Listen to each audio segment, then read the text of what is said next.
Pemerintah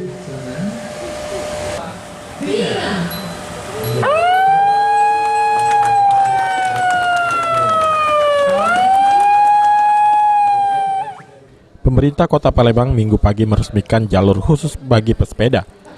Jalur ketiga sepanjang 6 km di kawasan Kambang Iwak sampai dengan angkatan 45. Realisasi jalur khusus sepeda ini melibatkan bantuan dana dari pihak ketiga melalui CSR. Wali Kota Palembang Hanojoyo mengungkapkan semakin banyaknya komunitas sepeda di Palembang membuat pemerintah Kota Palembang ke depan akan kembali mengoptimalkan jalur khusus sepeda, yakni rute dari kawasan Kambang Iwak menuju Benteng Kota Besak dan rute Benteng Kota Besak menuju kawasan Jakabaring. 3 sepeda dari Kambang Iwak ke angkatan 45 sudah kita launching. Ini tentu atas dukungan semua pihak, utamanya para sponsor, Bank Sumsel, Sumatera Express, dan toko Mega Indah ya. Jadi atas nama pemerintah kami ucapkan terima kasih.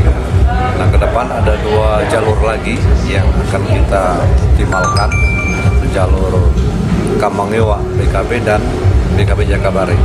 Kami mohon juga kepada perusahaan-perusahaan lain kiranya dapat berkontribusi untuk membuat marka jalan. Karena kita lihat bahwa luar biasa semakin hari, semakin tahun komunitas sepeda ini terus bertambah. Ini bukan tidak mungkin ke depan seluruh rute di Kota Palembang ini semua ada jalur sepedanya. Itu yang menjadi target.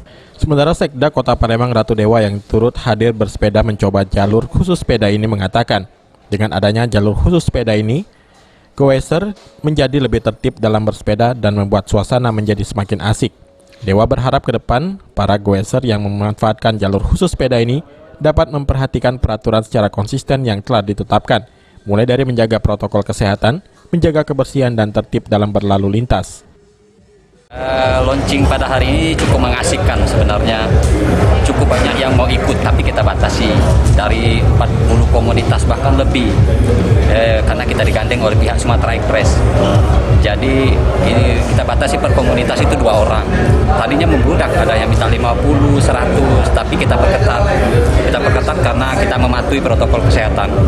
Ternyata memang asik pagi-pagi bersepeda dengan jalur tertib tadi, di jalur dua jalur kita buat. Ternyata cukup antusias pesertanya. Demikian. Oke. Untuk harapannya sendiri Pak ke depan Pak terkait jalur sepeda ini seperti apa Pak? Kalau harapan seperti kata Pak Wali tadi, 3 hal: mematuhi protokol kesehatan, menjaga kebersihan, dan juga tetap tertib lalu lintas. Kami sudah sebarkan ke seluruh komunitas untuk mematuhi apa anjuran dari Pak Wali Kota. Okta Alfarisi, PAL TV.